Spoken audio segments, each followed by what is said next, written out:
first of all, I want to say thank you all for attending today, but also thank you for signing up and showing some buying into the GP assistant role, whether you are a potential GP assistant, whether you're a GP mentor, whether you're a practice manager.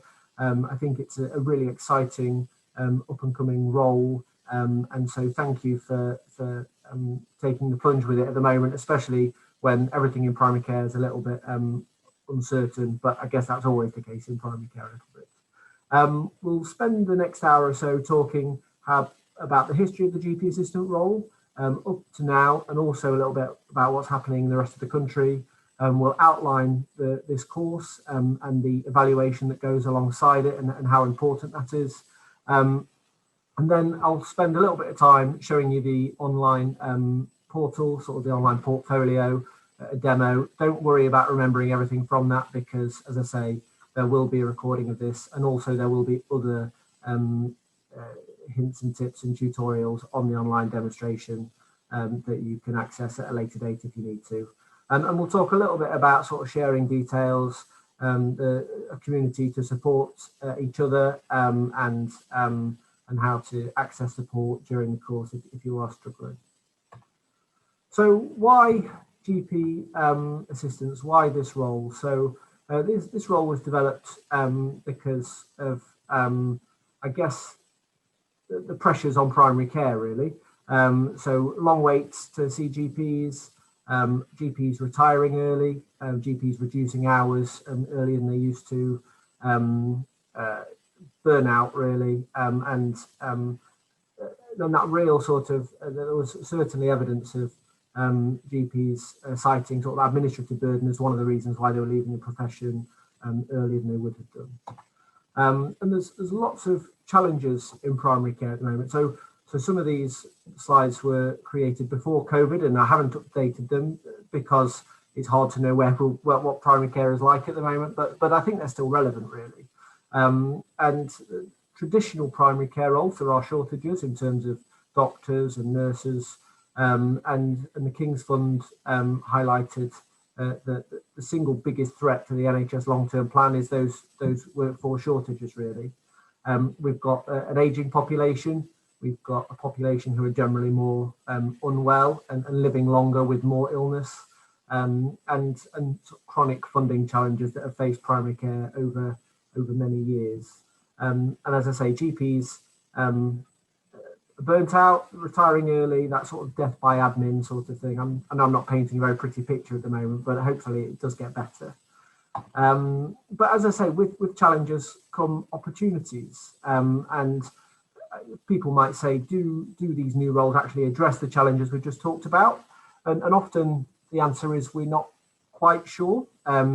We haven't got the evidence to show it definitely helped and definitely worked, but we know that it makes logical sense and it makes sense to lots of people, and actually let's give it a go and see if it helps.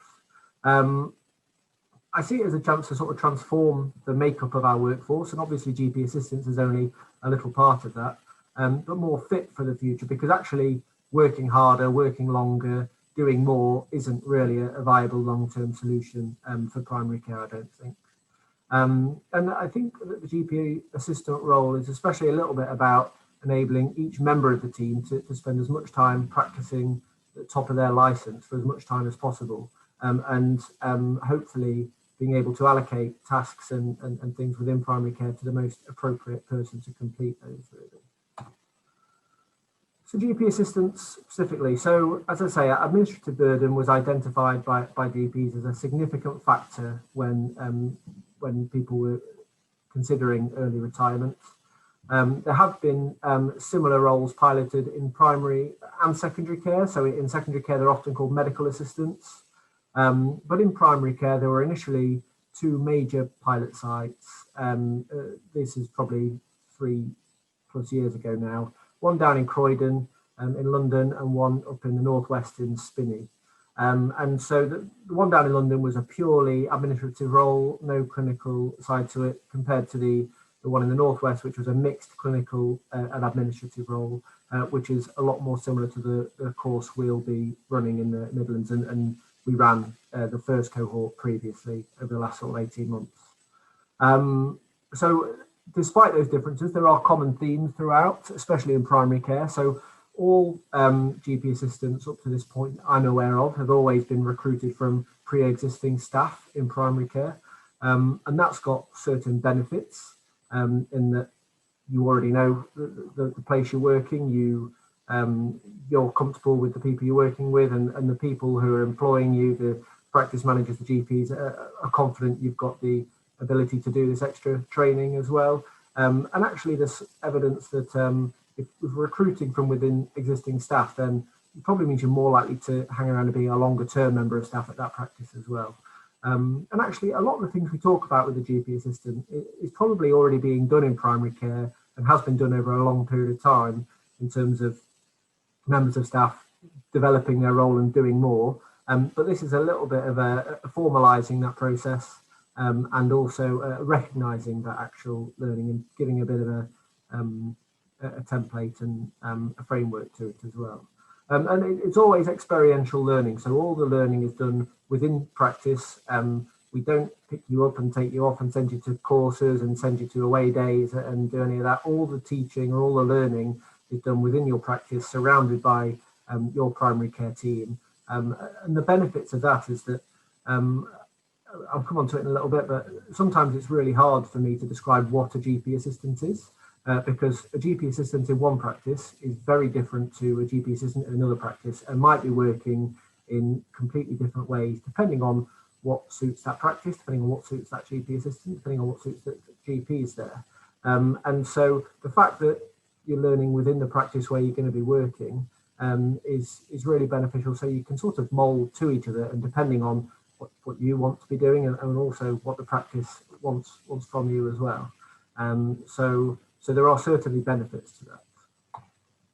So as I said, I find this sometimes tricky to explain. And as I say, they'd be very different depending on which practice they're in. So I sometimes try and think of GP assistants as sort of hybrid general practice primary care workers. So part, I guess, personal assistant. I don't really like that phrase, but and there's a lot of confusion often with sort of physician associates, and a lot of the acronyms and abbreviations can sometimes cause some confusion, and part HCA, sort of some of the clinical skills. So what can a GP assistant do? So I guess we think about the clinical skills that we'd associate with sort of HCAs, bloods, ECG, urinalysis, and the real benefit of that is it adds extra flexibility to the workforce.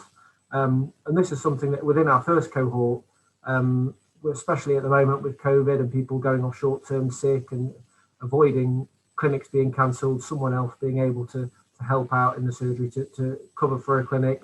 Equally, 6 o'clock on a Friday night, is there someone in the building who can do an ECG because the nurse and the HCA have gone home? If there is somebody who would maybe normally be on reception or upstairs but can help out and do that and save time, and that flexibility is really invaluable to a practice at times.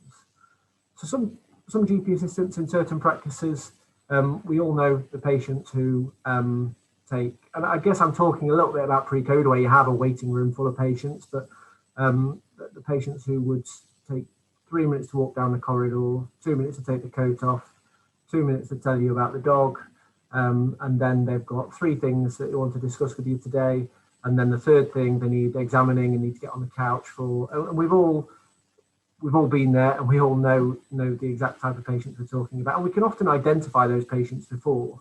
And so in some practices, GP assistants work almost to see those patients beforehand if room space allows, and that can often be a limiting factor. But if they can, so they can get them almost prepared, maybe take some basic observations, a bit like they do in secondary care all the time, and work out the crux of why the patient is here today, the main problems. So that when the GP comes in, who can be doing other things with their time while this is happening, can then get to the real crux, and actually that might end up being a 6-7 minute consult for the GP time rather than 20 minutes. But the patient still feels listened to and has had the time with the workforce and things. Sometimes we've all had sessions as a GP, well, I certainly have, where you've got a morning and you need to admit 2 people to hospital. The medical admissions team aren't picking up the phone. You're waiting to hear back from the lab about some urgent blood test results, and your sort of clinic's falling around. down around you, and whether there's somebody else who can be doing some of that liaison on the phone, who's either understood a little bit about the reasons why, or who can just be making a call while you're actually getting on with the clinic, would be beneficial. And actually some GP assistants might be sitting in with a GP, typing notes as the GP's talking, ordering tests as the GP's talking. It's not going to be for everyone. And as I say, if you might be listening and think, I'd never want someone typing my notes, or I'd never want somebody in the room with me, then that's fine. These are just ideas. These aren't commitments at all. And then some of the administrative things that were originally sort of the driving factor in terms of things like insurance forms, PIP requests, ESA requests, holiday insurance letters and things. Now, they'll still need to be signed off by a GP, but there's no real reason why somebody can't do the fact-filling information. And actually, there's some evidence that when this work isn't done by GPs, it's actually done probably to a higher standard and more accurately. And that's probably because this is the sort of work that GPs are probably doing at 8 o'clock, 8:30 at night after a busy day, and are probably not giving it the full attention that it may deserve. And actually, if somebody else can take that burden away and present them with a completed form to double check and sign, that would save a lot of time for GPs and other clinicians as well. So in terms of the national picture, so as a result of the success of the original pilots, which was predominantly qualitative feedback because it takes time to get really good quantitative data, I guess, Health Education England funded a rollout of GP assistant role across the country and 7 different regions, and we as the Nottinghamshire Alliance Training Hub got secured the bid to cover this for the Midlands region, and so we've finished the first cohort, and this is the second cohort that was going ahead. There are different pilot structures across the country, so still down in London, they're still proceeding with a sort of purely administrative role, but the majority of the country, the majority of the regions are following a similar pattern to us and the Northwest. So how will this pilot run? So, well, it's probably not a pilot anymore. I should probably think about rewording that. So this course, I guess. So it's, I say 6 to 9 month course. So, and the reason being, so the previous cohort had 6 months to complete, and there's no extra work compared to that previous course. However, we know that primary care is busy, and we know that unexpected things happen. People need to cross cover.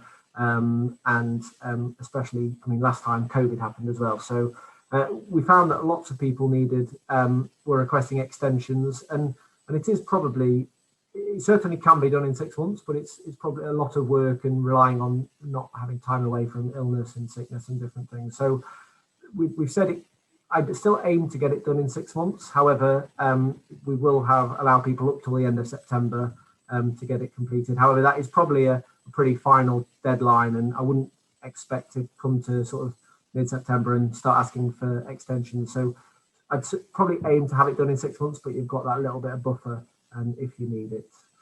There's 5 different domains that we cover on the online portfolio, the sort of competency framework covering administration, clinical skills, communication, managing health records, and the care certificate. And I'll show you those domains on the online portal in a little while.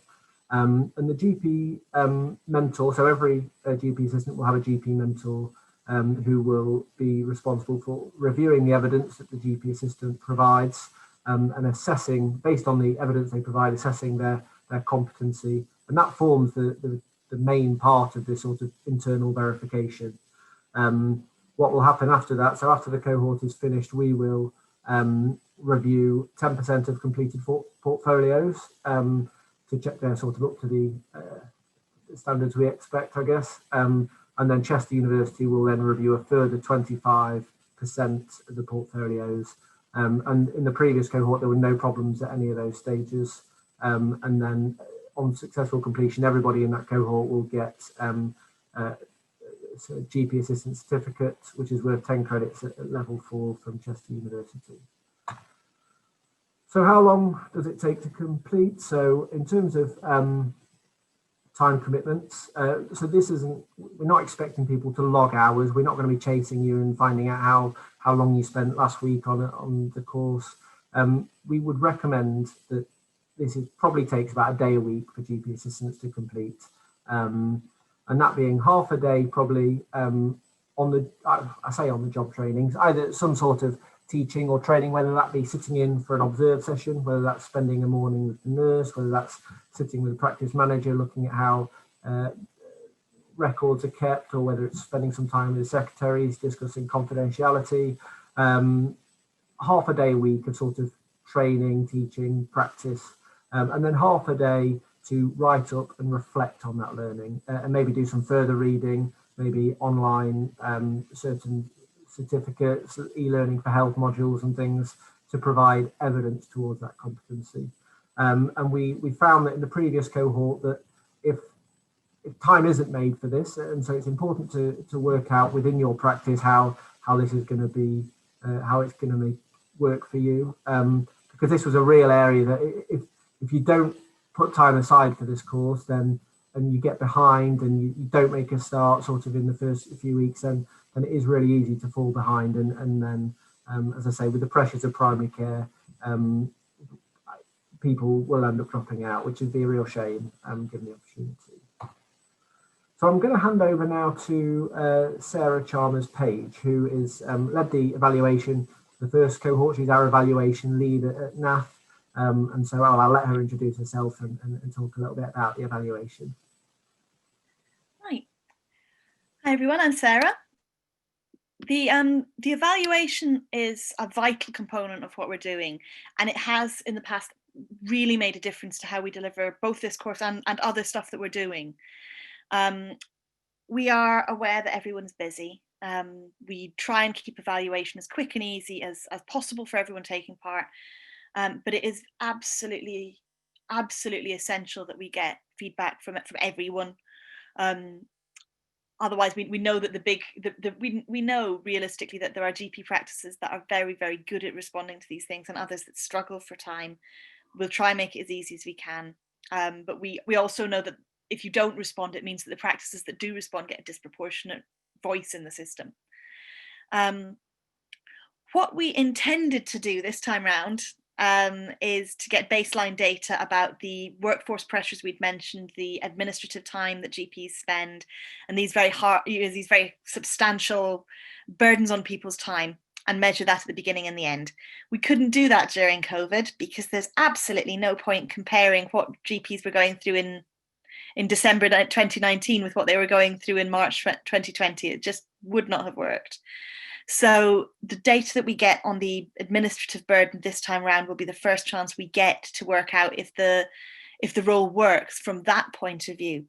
But what we did do this time around was we looked for qualitative data. We talked to people, which generally involved 20 minutes on the phone with me. And the qualitative data that we managed to collect has been really, really useful and informative in helping us shape what we did differently this time round, and actually has taught us lessons that we can learn across the system for how to support people with training, what we need to put in place to help people, and the impact of training on GP practices that take part and on the people that take part in it. Can I have my next slide, please?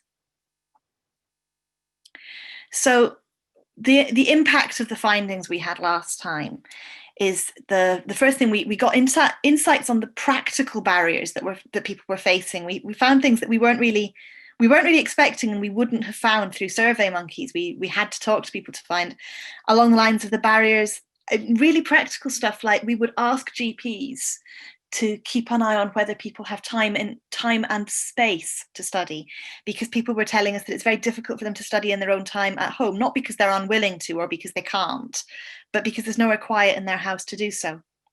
So finding quiet spaces that people can just stop late in if they want to, things like that. The whole extension to 9 months was because we knew people were really struggling to finish in 6, part of which was impact of COVID. And we just want to find out this time around if that was mainly impact of COVID or if actually this is a 9-month course. So we're going to look into that. What we did find is that even in the current crisis, this role really helped. The GP assistants, and I didn't write this down because sort of looks a bit flaky in print, but they talked about the passion they had for helping. And they talked about the enthusiasm and the joy they found in their role, and they were using words like passion and joy. They were able to understand the pressures on other team members and support people better. They were able to fill in both for, if an HCA was off sick or shielding and the phlebotomy clinics were collapsing, they could maintain that. They also were able to cross cover for some aspects of practice manager roles. And what that meant is things like if you had a practice manager who was worried sick about the impact of them being off sick with a non-COVID related illness and was trying to keep going, you had the presenteeism, you had the drop in productivity because the person was really too ill to be there. Knowing there's someone else on the team who could keep them on their feet, who could keep the system on its feet rather, allowed them to go home and get better. We found that this is a really good potential career ladder for GPAs. What we found several people saying is that they, for whatever reason in school, had never considered a clinical career, hadn't really considered further education after they left school, hadn't had the opportunity or the encouragement, had taken this role on, and in some cases were looking down the line and thinking, I could be a practice manager, I could get that job, I could do this. And on other people were saying, this is the first time in my life I've been able to consider clinical training. I've been able to consider, would I train as an HCA? Could I get my nursing degree? And these were long-term plans. People weren't planning on leaving the job next Tuesday to do so. And it wasn't everyone. But what we are finding is that if you can grow your own staff in that way, you've got people who are enthusiastic, who are loyal, who can bring the common sense and the wisdom that they've gained doing their current jobs, because they don't have to leave work to get this qualification. They can do it in work. It gives them the confidence and the support to get this qualification, and then think about what they might want to do 5-10 years down the line. We haven't been able to come up with concrete value for money or a concrete business case for the role because COVID hit and we just don't have a fair comparison. So I can't tell you that we managed to save 10 locum hours or anything like that. But there are hints that we could. And the first hint being this idea that clinics aren't collapsing. So we're not seeing that pressure building up in the system. So there's less need potentially to backfill or to get a bank nurse in or anything like that. We're keeping things running better. The next hint being that we're hearing GPs saying, I would do it again. And that's despite the fact that the GPAs were in many cases getting a slight pay rise when they qualified because their banding was affected. Not in every case, it depends how your practice is set up. But GPs were saying, actually, yes, it's worth keeping this person on. It's worth doing it again. It's made a big enough impact to my practice for me to feel that's a good investment for my practice to do. So we are confident that this is a role that will eventually get a business case. Hopefully some of the data we managed to find out this time round about the effect on the administrative burden might point towards that. I'd like to get harder information about, X clinics stayed on their feet. Just isn't possible to compare, COVID to non-COVID. But as the situation starts to normalize with the pandemic, I'm hoping we can get a better idea. For that, what we will probably be asking you to do is a quick survey monkey, which should take about 10 minutes at the beginning for the GP or the practice manager. Another survey monkey with the same sort of questions at the end, which again should be a 10-minute job. And we would like to have a 20-minute conversation with the GPAs about their experiences, what they found, what worked for them, what they found difficult. A 20-minute conversation with the GP mentor, similarly along what the time commitment felt like, whether they felt it went well, whether they do it again. That's me. Thank you, Sarah. And so I'm sure at some point Sarah will be in touch with plans regarding that and survey monkeys and things as we get into later in December and January and things. So I'll just quickly touch on some of the lessons that we learned from Cohort 1, from the evaluation, and also just from what we learned from running the course. So it's important to plan how this will work in your practice, both during the course, so in terms of allocating time for learning and work out if that means changing rotas, slightly adjusting rotas so that people have got some protected time to be doing some of this work, and also think about how the plan to work after the course is finished. So we had a little bit of feedback from the first cohort where GP assistants were really enthused about the clinical side or really wanting to do more of that after the sort of 6 months. but the practice not really having any plans and not needing that, and sort of, and so it's good to work out how both the practice and GP assistant see this almost as a slightly longer term position, and what they want to do and what they want to get out of it. Partly because also that can then, you can, although within the course you'll need to cover all areas, that will still allow you to focus your area depending on what you're going to be doing after you've finished. Think about phlebotomy early. So phlebotomy is a bit of a pinch point, and I know that there'll probably be people on this thinking, I don't want to do phlebotomy, I don't need to do phlebotomy, we don't need phlebotomy in our practice, I'm not interested in, I don't like the thought of doing phlebotomy, and I understand. I guess our slight challenge is that this is an accredited course from Chester University, so we can't really pick and choose bits to leave out or not do if we're going to get the full, if you're going to achieve the certificate. But I would say think about it early.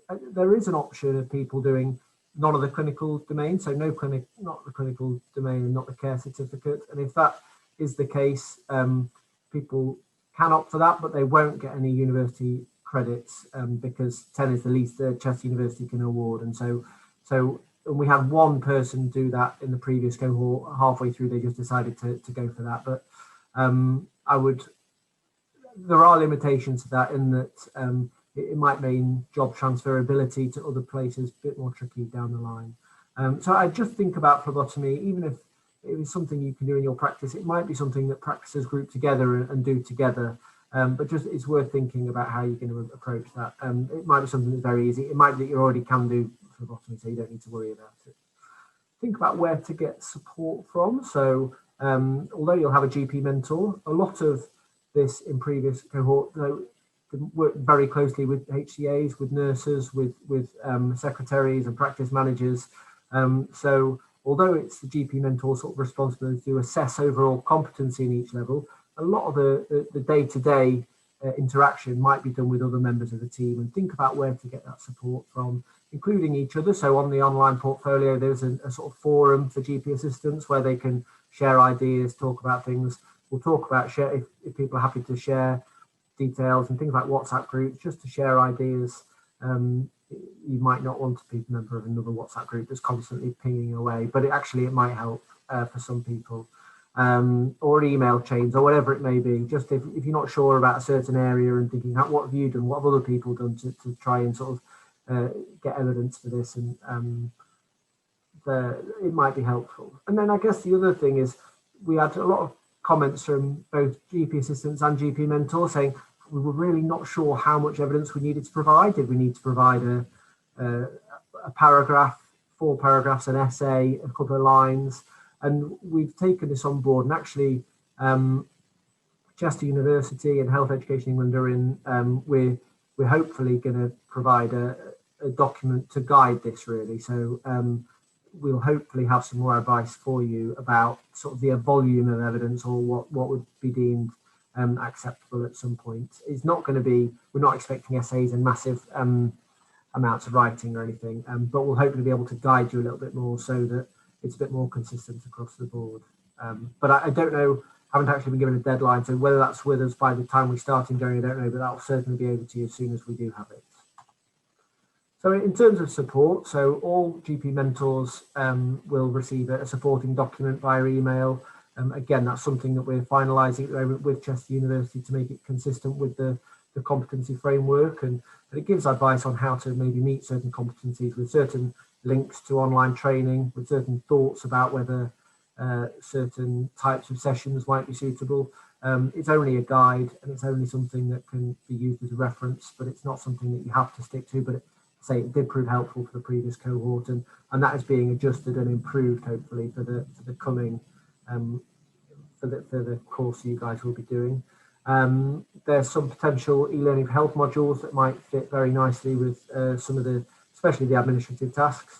In terms of support for the online system, so it's used a system called Sysco, and the technical support that they offer is actually really good. They're very easy to contact, they're very quick to respond, and I think one of the positives we had heard back from the previous cohort is actually the online portfolio is very easy to use really, and if there are problems, then as well as getting an online, we'll email you a how-to sort of document, how to use it. But actually the support you get from them is really good. And as I said, support from each other, sharing ideas, but knowing that if there are uncertainties, if there are problems, if you don't know the answer to something, you can't find out the answer, contact us. We're more than happy to be contacted. So I check my emails on a pretty daily basis. I can't always guarantee I'll reply to you within a sort of 24, 48 hour period, but I'll certainly get back to you if you email me. And also if you use the alliance.hub email, which I'll give you at the end, we'll certainly be able to respond to your queries, and we're somewhere good to turn if you're just not sure. So now I'm going to attempt to demonstrate the online portfolio. Good. So as I say, don't worry about taking notes. Don't worry about trying to remember everything that I talk about here, because one, this will be recorded so you can watch it back. Two, I actually did a similar launch event for last year, and I know that's come out half okay, so you could always just watch that from last year. And also that say there will be other tutorials and guides and things that we can send you. But so it's just a little bit of an introduction to get the familiar feeling of how it looks, roughly what to do. And what I'll do is I'll go through how it is for the GP assistant to sort of upload evidence and how it looks and how you might go about that.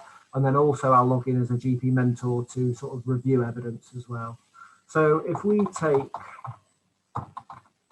Timothy Smith, who is a GP assistant on the course. So he logs in, and so he actually did the course last year as well as a test sort of patient. So this is the sort of home page. So there are sort of a lot of Sysco is used for a lot of different things, and so a lot of the stuff down here is probably pretty irrelevant. So don't worry too much about that. But the important bits for you will be my program. So if you go to my program, so we're looking at this top one. So GP assistant, national wave 2. And so what you can see here is a sort of overview of where Timothy is in the course so far.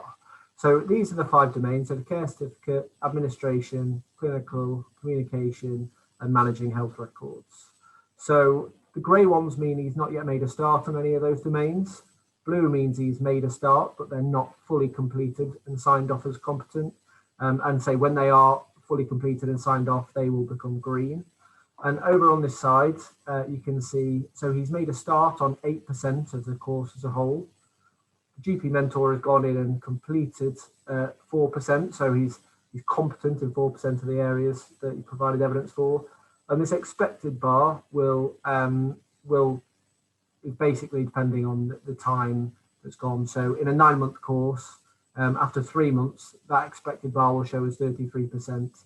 And it's just a guide really, so you can see, am I ahead, am I behind, am I falling too far behind, should I have done 60% and I'm only on 20%. And what we normally see is the started bar goes up relatively quickly, with the GP mentor often sort of going and assessing competency slightly later on down the line, but actually that can be done from the word go if possible. So that's just how that looks really. So if we click on the GP assistant page, so these are the domains and things, and we'll email you a copy of all the competency frameworks and things as well, again, which is just being slightly updated prior to the start of this second cohort. So care certificate, so it's grey because it's not yet been started. If we scroll down, administration, so these areas have been started, so these stars means it's been started. When I was practicing earlier, clinical's not yet been started, and each bar you can see, so 42% of admin has been started and the GP assistant thinks they're competent at, but 13% of it, the GP mentor's gone in and assessed. And I'll show you how to do all this in a second. Clinical and then communications.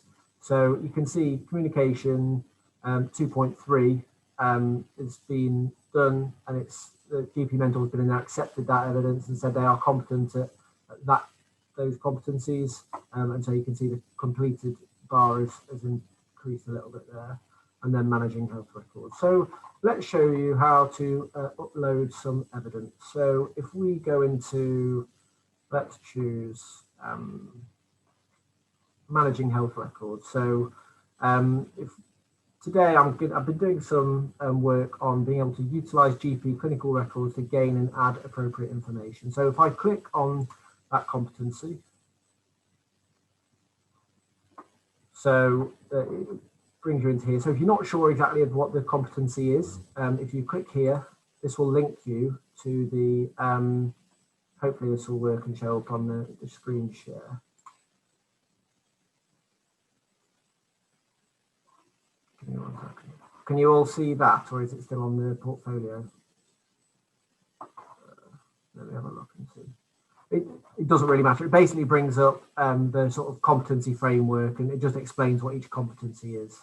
I'm not going to stop sharing and then resharing things, but either way, so so you're here and you want to upload some evidence to show you've met certain areas. So if you click on Evidence Wizard, so this little box where you can either upload evidence. So if you've done an online course and you've got a certificate, or if you've done a PDF, or if you've written something up on a Word document and you want to upload that, you can upload evidence, send your file there, give some details of what it was, type of learning it was, so whether it was an observed session, whether it was prior learning that you've done, whether it was a discussion you've had, and then what you can do is cross-reference it to different domains.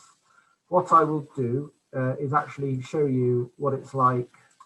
The other option you've got is to create evidence. So if you're not uploading a certificate of anything, you can create evidence again by clicking the Evidence Wizard button. And what you can do there is free text. So if we are saying session with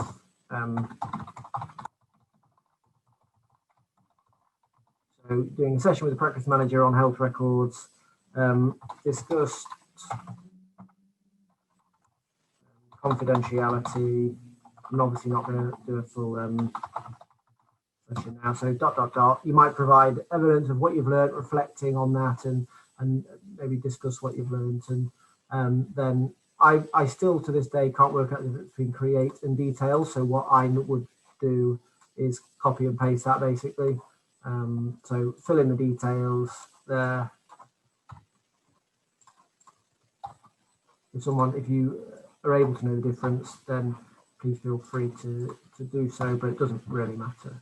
Then type of evidence, so it was a professional discussion, and you can say to that time and that piece of evidence reflects to managing health records section 2.1 and applies to all these areas, and it shows I'm competent in these areas, as well as managing health records 2.2, but not all those areas, just those ones. And then once you're happy that you've sort of got all those areas, you can save that. So that will then save, and so you can either, if you want to edit it at a later date, you can do, but otherwise submit it for review, which will then go to your GP mentor. Now I'll go back to this page. Okay, so now you can see that managing health records activities, this is the evidence that he provided, and he says that that evidence meets all these criteria. Now it might not do. One piece of evidence might just meet one competency, or it might meet multiple, depending on what it is and how, depending on what you've done really. And so you'll now see that if we click on, we'll save that. And if we click on the course, we can now see that managing health records has now gone blue because we've started it, and we've started both 2.1 and 2.2.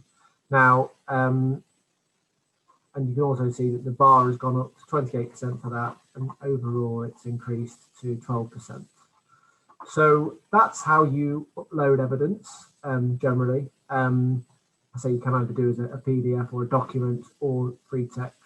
So what I'll do now is log out and show as a GP mentor how that feels on the other side. So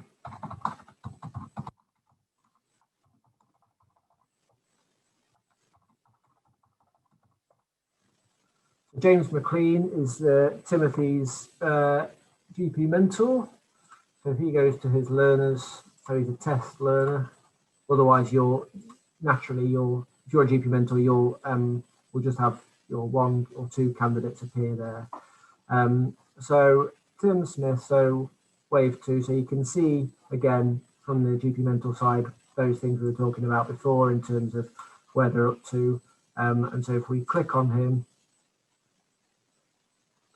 so there's a couple of different ways of doing it. So you can look at the evidence they provided. So, and here you can see all the different bits of evidence that Tim's uploaded, and you can look at that by clicking. So you can review the evidence, which again will open up a separate box.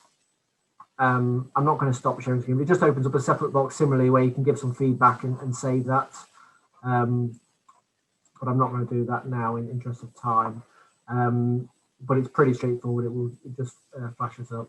And what you can do then, so it says here which sort of competencies that piece of evidence links to. So you can see it links to managing health records 2.1 and 2.2. So if I now go into his course and scroll down to these areas, so I can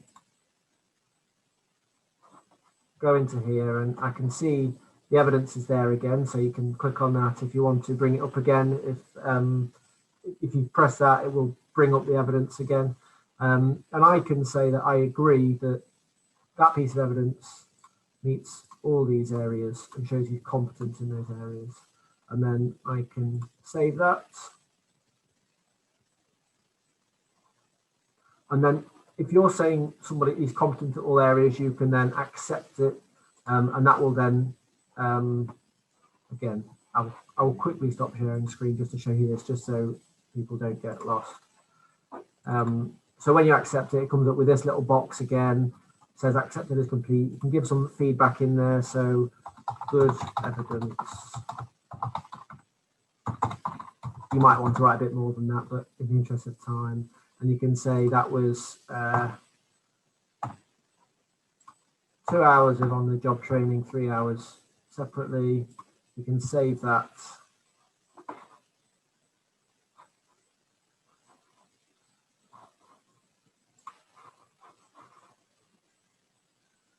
And then,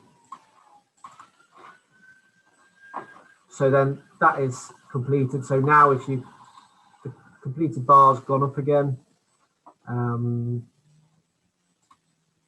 if you go to that managing health records, you can see that that's got a green tick now, so that domain is completely completed. It will take a little bit of playing around with, if, for example, you as a GP mentor, you disagree that, because the GP assistant says, my evidence shows I'm competent in these 2 areas, they say this evidence shows that. Actually, if you disagree, and if you think it doesn't actually prove competence yet and they need some further evidence, you can say, I agree with that one, but actually, I'm not too sure about this one. And rather than accepting it, you can return it to them. And again, which brings up a dialog box, which you can explain that say, maybe you might need to say, need some practical evidence or practical practice, I don't know. And then that will send them a message and they can provide further evidence and resubmit it, if that makes sense. I could spend longer going over the online portfolio, but as I say, you will be getting an online a tutorial of how to use it, and there are other online tutorials available. And I can also send you the guide we did last year as well, which works a bit better without the sort of on and off screen sharing as well. So I'll stop sharing that now and go back to the presentation. As I say, most people found the online tool really easy to use, actually. Okay, so I guess we're on to the final thoughts really, and then we'll come to you guys for questions, and I'll try my best to answer them what I can. So I guess this is still new for all of us. It's still a new role. It's still an emerging role. We don't necessarily have all the answers. I don't think anyone really does at present. That's why we're trying to evaluate it, trying to see if it works. And so if you've got queries, then do feel free to send them our way, and we can try and We want this to be a success. We want this to be helpful for you guys. Otherwise, what's the point in us putting time and effort into it, really? So if you've got questions or you're struggling, then do feel free to get in touch with us. Support each other. So we'll happily set up email chains. If people are happy to share email addresses at least, then we're happy to do that. If anybody's not happy for their email address to be shared, then let us know and we can make sure that doesn't happen.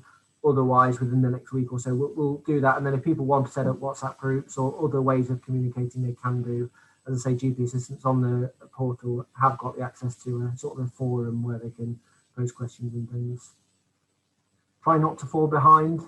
That's not to say you've got to be always bang up with the expected bar, but it is something that it's going to be hard to catch up on. What we found with a few candidates before, where they sort of thought, well, we've got 6 months to do this, let's make a start after 2 months.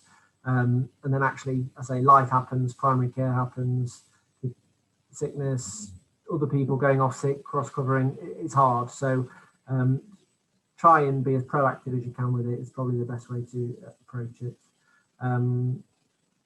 If you're struggling, tell us. If there's things you don't understand or things you're struggling with, I say that's good information for us because it means we can improve and we can help make it better for next time. My email address is david.peachy@nhs.net. I'm happy to be contacted if you think it's something that I need to answer. If there's more sort of administrative things, then the alliance.hub1 email address is there for you. I'd say both are monitored regularly, so do get in touch if you need to. I think we'll move on to questions now. So I don't know, I can see there's been a bit in the chat box, but I don't know. James, is there anything that I'll stop sharing my screen now? So then, so I know I've been talking a lot. So sure. Right. Well, there've been a few questions that have come up. So people want to know exactly when the start dates of the courses will be in January, and if they needed help when with the IT aspect of this, is there anybody that can have access sort of straight away, or is it a question of sort of planning ahead and accessing as and when? Yeah. So as to when the course starts, so we're saying January. 1st of January, really. I mean, once we email across all the details with the competency framework and things, and we will hopefully get your logins to the portal and things, then you can make a start whenever, really. The sooner the better. What I'm still waiting for is final sort of changes to the GP mentor sort of resource, the supporting resource there. And also they're still tinkering slightly with the competency framework, the wording of it and things. So I'm assuming that's going to be done by the end of December. That's a little bit out of my hands, and I'll get that across to you as soon as it is. However, even if that's not there, there's nothing to prevent you from making a start with some of the online bits and bobs. And I can certainly send you, if we haven't got that, I'll send you last year's competency framework because it's going to be very, very similar. Just hopefully, last year there was a little bit of repetition in it, and that might still be the case, but hopefully some of that's been taken out for you. In terms of online support, so the team at Sysco, there is an email address which is monitored on a daily basis. I don't think it's not a 24/7 sort of phone line that you can ring, is my understanding, but they're very good and very helpful. And what they often do is if they can't sort it by email, they will give you a ring and speak to you so they can sort it with you. Thanks. There was also a question about which days people can do. Now, are they able to choose that themselves in negotiation with their practice, or is there any specific days that they have to do this training and additional work on? Absolutely. This can be discussed within practices, really. So some practices will set aside a certain day a week, maybe set aside maybe half a day, one day, half a day, another day. Other practices, but it's to be discussed with your practice. And I would recommend having that discussion early and thoroughly and trying to work out whether this time there will be protected time for this, because that would certainly be really helpful in progressing the course. So yeah, have those conversations early and really work out when is you going to be able to do this stuff. And I mean, it doesn't necessarily need to be done by the 1st of January, but I wouldn't leave it lingering on. I'd get some plans in place. Thank you. There's also questions about when learning specific skills such as phlebotomy, is that expected to be covered in-house, or is there provision or options to complete that externally? So we don't put on any training centrally. So if it's possible to learn it in-house, and if there's somebody who can do it in-house, then great. If that's not a possibility, then, so I know in the previous cohort, some practices got together or spoke with local other practices who were doing the same course and would train 2 GP assistants at the same time rather than 1. And equally, if that's not the case, one of the reasons we say to think about it early is because there will be phlebotomy courses run by, say, secondary care providers or other, maybe through the CCG. So it might be worth getting in contact with them if it's something that's not going to be possible to do at your own practice. Yeah, when I say everything is done within practice, we don't strap you in a box and keep you there, but actually we don't put anything on centrally outside of that, if that makes sense. Cheers. So there's another question about whether other external training might be valid. So if people have done specific training on Bluestream, would that need to be repeated on eLearning for Health or elsewhere, or could they use that as sort of an equivalent? Absolutely. So anything that's evidence towards competency is fine. We're not so that, say there might be certain modules that are helpful on, say, eLearning for Health or Bluestream, but as long as the GP mentor assesses that as competent in that area, then that is absolutely fine. The other thing to say is people come onto this course from many different backgrounds. So some people on this chat might already be HCAs, might be practice managers, might be receptionists, might be secretaries. So people come onto this course from different backgrounds. And if you've got previous skills from previous jobs you've done or other things you've done, then that just means you're going to have to spend less time on that area. And if you've got previous skills showing you're fine, you'll just need to provide a quick brief entry showing that, that you've got that competency and your GP is happy that you're competent in that area, and that's all you need, really. So for people that already have skills and training in areas, they can just evidence what they've got already as opposed to having to redo that training. So if you say you're a HCA and you've already doing all those skills, you could do a quick entry covering all those areas, briefly detailing that in fact you've been HCA for 4 years, you've done regular phlebotomy, blood tests, ECGs, urinalysis as part of your day-to-day work, and the GP has watched you or been aware of you over the last 3 years, and you're competent in all areas. I don't think you'd probably need much more than that. If you've got evidence and certificates and things, then great. But if your GP mentor is happy to accept you as competent in those areas, then great. Excellent. So some people have asked about how they determine what the mix of skills are going to be within their role, and if there are certain practical things that they are able to do and other practical things that they maybe find more difficult. Are they able to evidence some of those things and leave a particular area off? Yeah, so I think so it's, as I said, it's really important to speak with the practice as to how the practice and yourself see this role, and how they see your sort of future job plan, if you like, or job role. Now, you might not know exactly how that's going to look at the start of the course, but having an idea as to whether are they expecting you to be doing some clinical stuff, is it purely administrative, or what you want from them and what they want from you. In terms of the competency framework, even if you're only going to be working in certain roles, you still need to cover everything on the course to get the certificate of completion.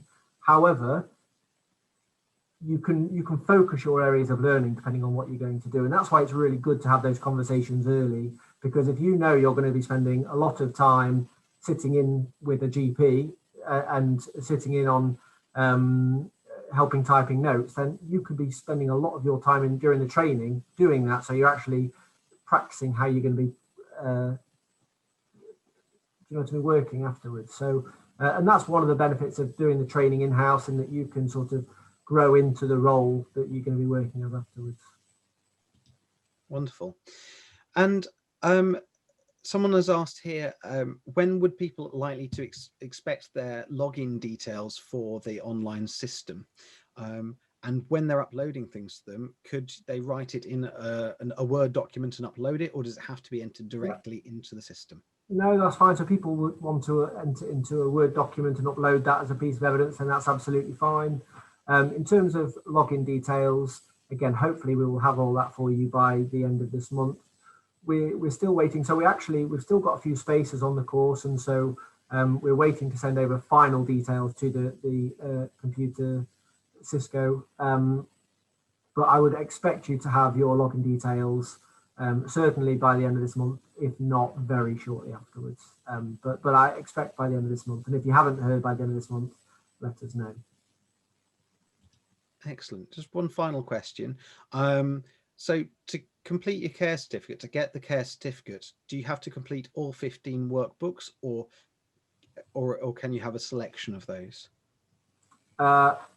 In terms of so across the whole competency framework, you need to provide evidence in all areas in order to, because it's an accredited thing, it's not something you can pick and choose. Now, I say it might be that certain bits of evidence cover, you might only need to do one online training thing to cover 4 different competencies, if you like.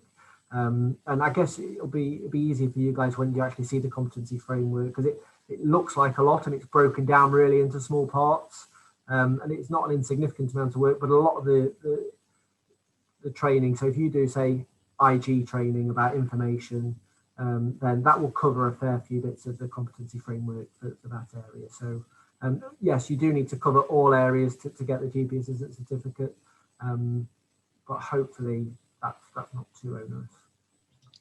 And actually, it's one final thing. Are there any online resources that can be used alongside the training to help augment what they're learning with their GP trainers? Yeah, so there will be. So in the GP resource, in the supporting document that we send to GPs, there will be there'll be lots of links to other training and things, and say things like e-learning for health and Bluestream. There's suggestions of things that might help. There's not a separate sort of course for GP assistants, but that resource we give to the GP mentors isn't a secret. There's nothing there that they can't share with you and talk to you about. So speak to your GP mentors about that resource and see what they would suggest. And if you're struggling to work out how to meet a certain competency, then either speaking to colleagues or speaking to your GP mentor to get some advice and think about how you might be able to provide some evidence for that is a good idea. Do we have time for one more question? Or? I mean, yeah, absolutely. Okay. So someone's asked regarding the care certificate. They attended university for 2 years whilst an HCA, and was told with the certificate it covers the care certificate. So are there equivalent or similar qualifications out there? So the care certificate is something that people can do separately, and if you've already done that, and that's, I don't know if it's got a date on it, but I don't know if it's got an expiry. I don't think so. But if you've already done that and you can provide evidence to cover that, then it's not something you'll need to do again. I saw a question pop up about is that something that needs, do you get 2 separate certificates? No, it'll be the GP assistant certificate will as part of that, the care certificate is included within that, if that makes sense. So, and if, for example, you did the care certificate, you're able to get a certificate for that separately, and then for whatever reason didn't finish the rest of the course, we're not going to take that away from you. That's work you've done, so that's great. Good. That's all the questions for the moment. Well, if there's any more individual questions that people have in terms of personal circumstances or personal sort of individual to either yourself or your practice or your GP assistant learner, then as I say, email us. We're happy to be contacted. I say it is still new for us all, and it all feels, I apologise if it all feels a little bit rushed in anticipation of January, but as I say, even if it's not 1st of January, you're ready to give it a go, obviously it's maybe not the top priority first week back after Christmas, then hopefully with the extension and with the 9 months, you should have plenty of time to get that done. I say if there are questions, I'm more than happy to be contacted. Thank you all again for joining us. It really is appreciated. and I'm sure I'll be seeing you all. And hopefully, at the end of it, we can have a real get together in person and congratulate all your hard work. I will say finally as well, just quickly.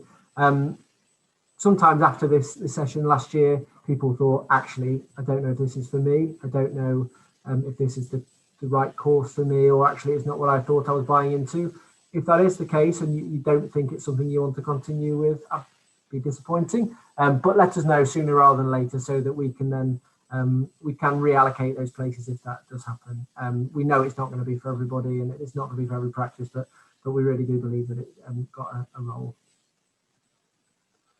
All right, guys, I'll that's pretty much it. So yeah, thank you for joining us, and we'll see you soon.